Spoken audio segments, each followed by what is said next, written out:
Following footage were from a few close-range hunts I videoed while using just a pair of binoculars and a rifle. I wanted to share these as there are many things that challenge the notion of traditional fair chase hunting, and the use of technology is one of them.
I took this footage on a backpack trip into the Alpine country. This stag had heard me in the bush and was making a beeline towards me, so I got my camera out and started filming. He was aggressively thrashing saplings, trying to intimidate dominance, thinking I was a rival stag. Light was fading fast and I tried to capture it as best I could on film.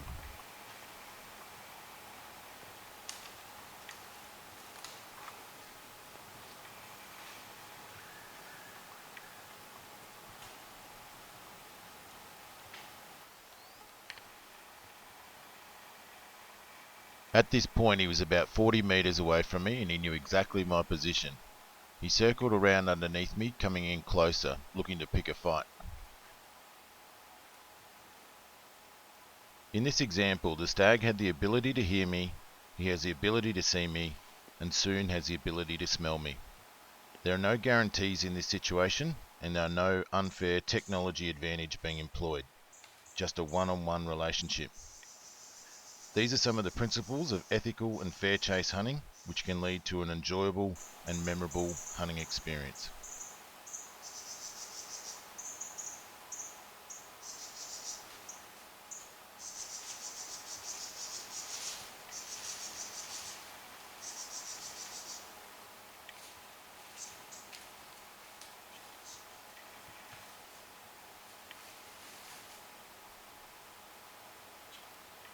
Here the stag is about 25 metres away and he's still convinced I'm a rival in his territory.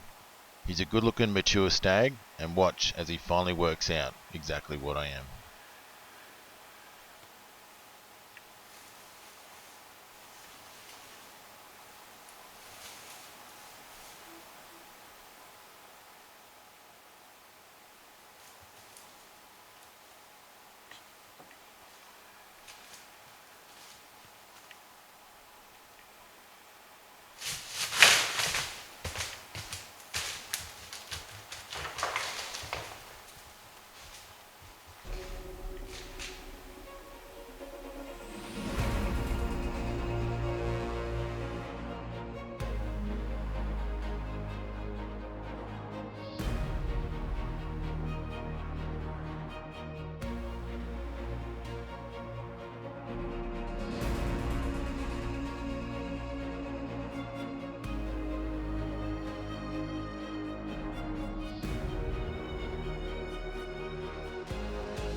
In this footage I managed to capture this rather relaxed hind on another backpack trip.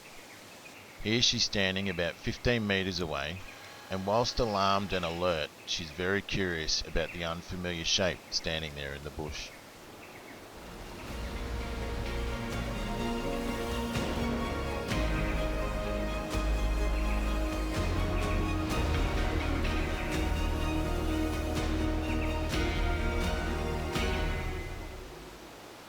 Her big ears were always working, seeking to confirm if any sound registered danger.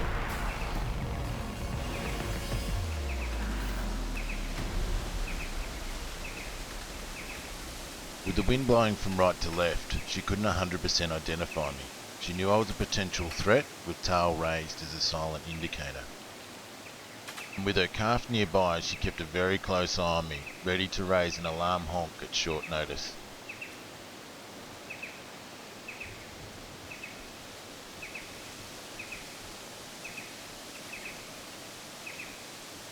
The calf was watching and learning from his mother's body language, and bravely came in closer to investigate what was probably his first encounter with a human being.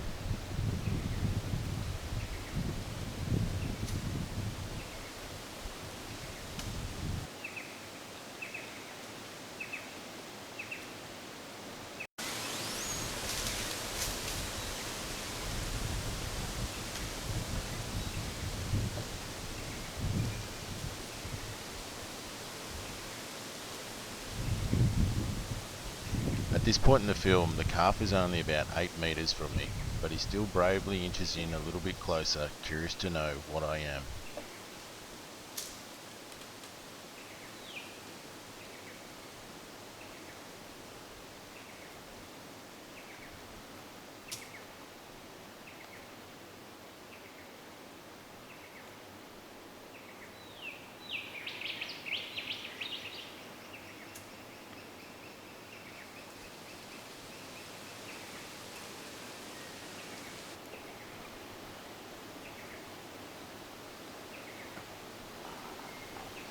Hey, little fella.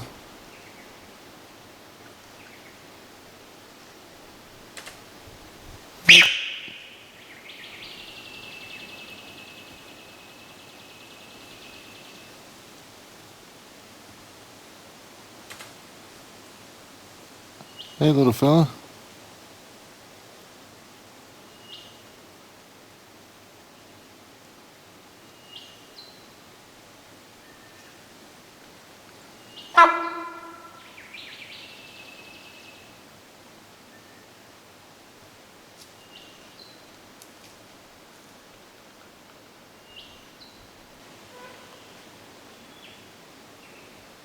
The hind seemed pretty relaxed with my presence, so I thought I'd push the envelope and sneak a few steps closer and watch their reaction.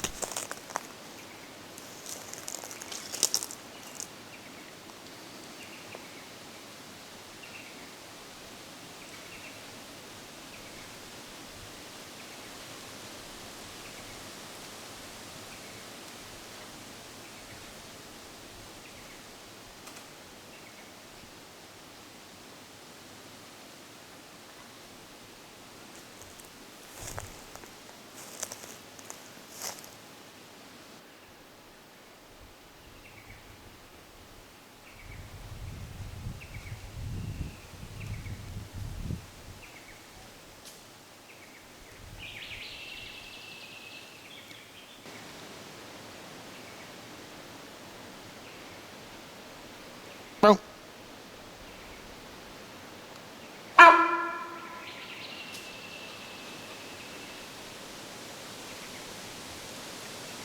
Bro.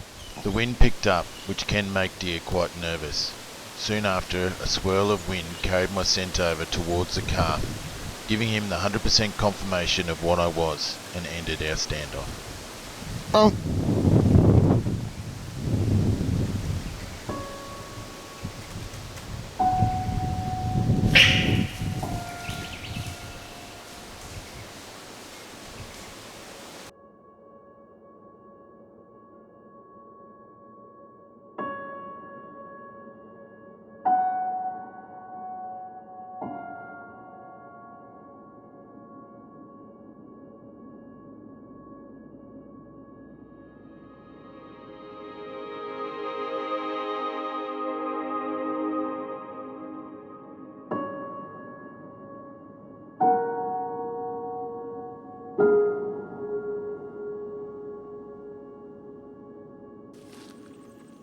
Very nice wallow.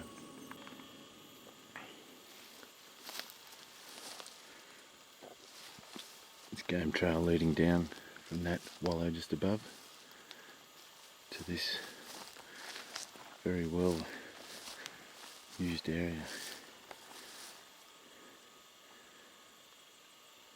It's a dry wallow. It's been thrashing around everywhere here. Not too long ago. See by the mud on the tree.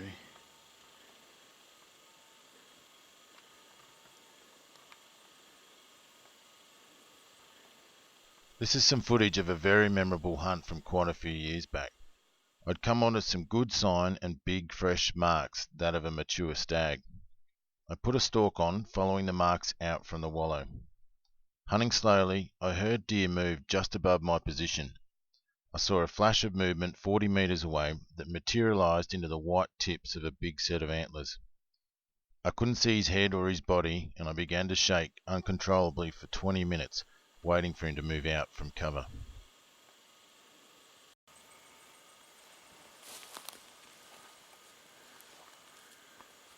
Marks everywhere. This is an example of what hunting is all about. Being able to read the sign, understand how fresh it is and which way it's going, and how to plan your stalk.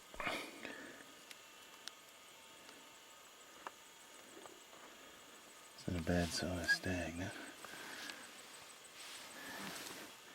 can see here.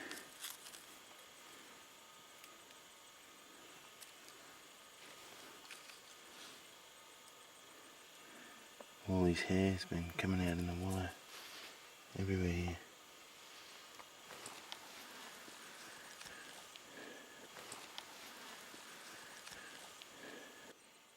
I'd head on down that way. Oh, just finished him off. Far out. Cannot believe that. I'd seen him down there. I was down over that edge. I could see his white tips. That's all I saw was white tips moving just above the blackberries, above the bush. I thought he was better down. I was going to wait and wait. And then he's started moving. Scared the hell out of me. I thought I wasn't going to have a shot at him. He's a beautiful animal. And look at that.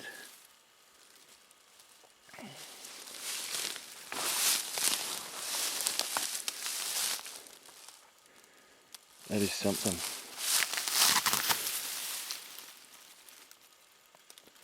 Look at that. Beautiful.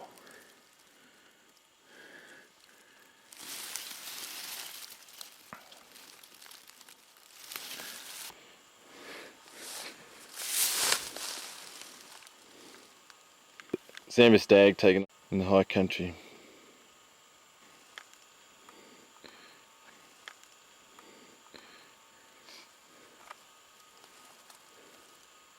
I could hear them walking around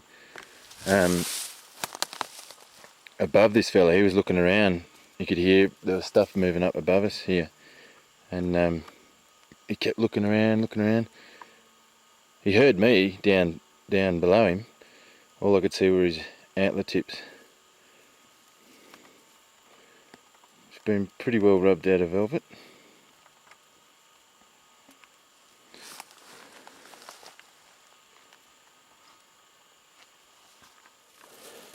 Here's Matt with another stag for 2002. A couple of weeks earlier he was lucky on the hog deer. And after covering a fair bit of crappy country today, we've come across some reasonable country here, and this fella here happened to be occupying it. I picked up his sign over at the wallow. There's two wallows there. I videoed them as well. You could smell him as clear as a bell. I couldn't tell which way he was going.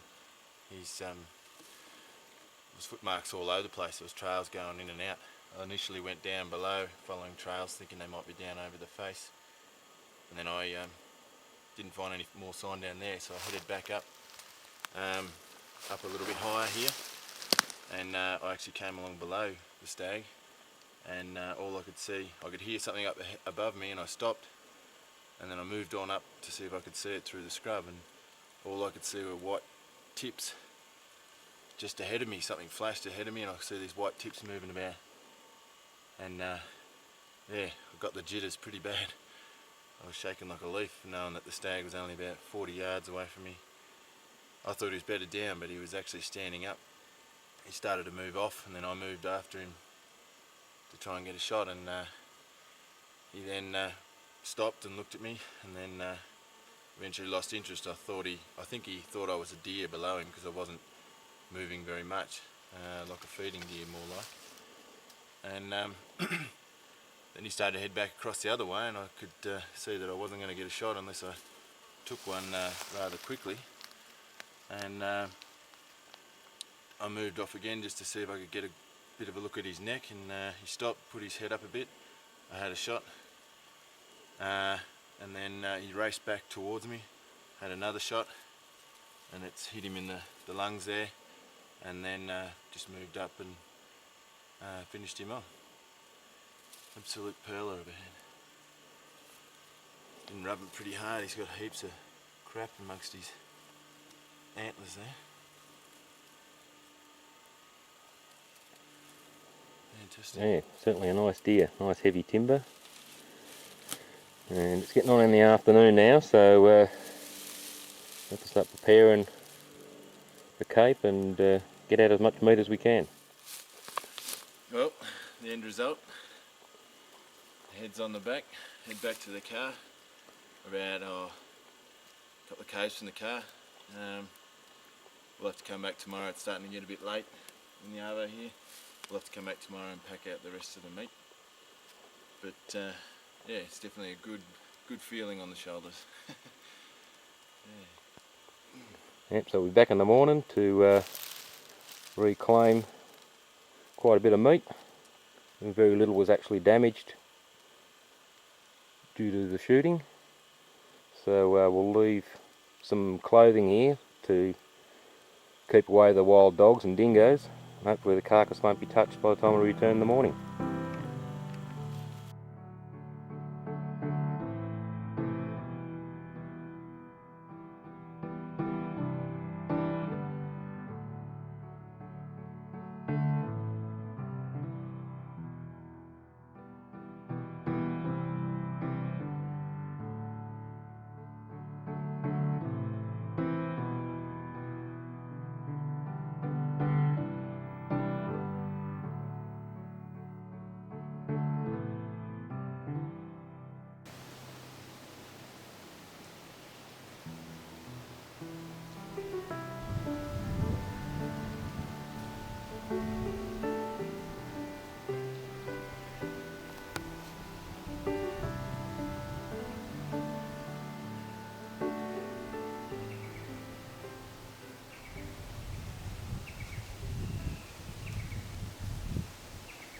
This is some footage from a backpack trip I did a few years back. It had snowed lightly overnight, and we got up early, and I headed down and I heard some noise on this face. I scanned the face with the binoculars until I picked up some movement and watched this beautiful stag feed out in front of me.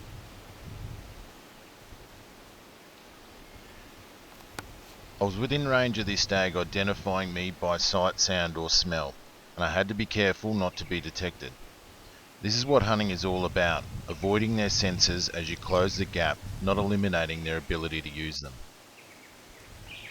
You'll notice a lot of animals I hear before I see them.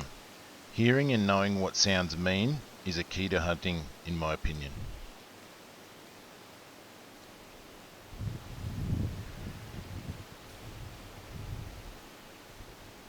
The stag was about 60 to 70 metres away, and he was accompanied by another animal above him. They were feeding their way back to their bedding area, which is about 5 metres away from where he's standing now. I quickly set up the camera on the tripod as I prepared to take the shot. Unfortunately, there's a little bit of brush in the road which the camera focuses on rather than the stag in the background. As the stag approaches his bed, he pauses to look around and see where the other deer is. In doing so, he exposes his shoulder, giving me a perfect shot with the 35 Wheeling into the top of the shoulder for a quick, clean kill.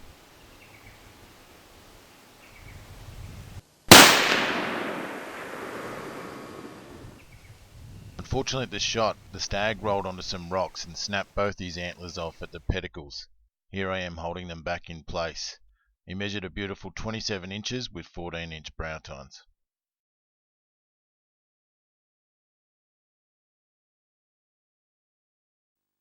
Unfortunately, due to a camera malfunction, I lost all the video audio to the next series of film, but you can see here where the antlers have been cast off when he rolled down onto the rocks.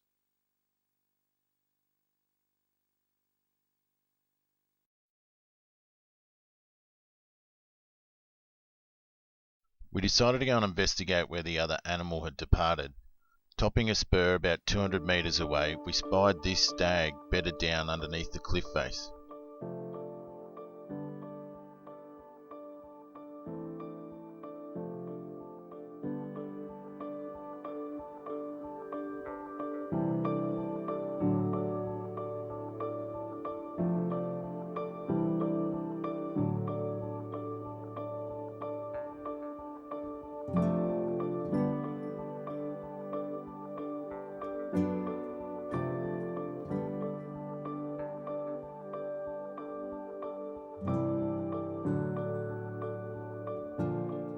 Given we already had a stag down, I decided to carefully stalk down the spur and see how close I could get to him on the cliff above.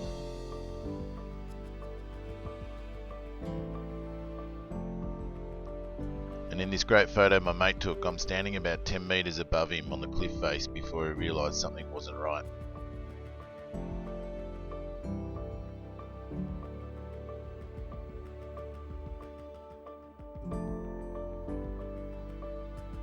He eventually bounced out below me and propped about 30 metres away, not sure what I was or where I was. He was looking all around and gave me some great opportunities to take some awesome photos of him.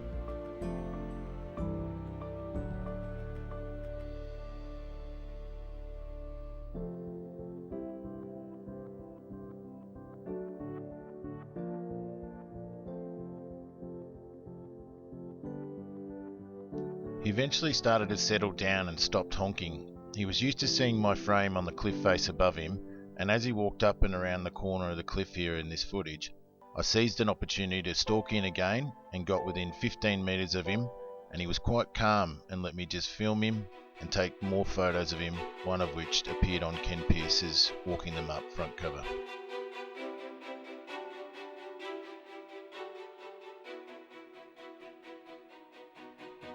You'll see here in the footage his tail starts to flick around, a sign that he is settling down.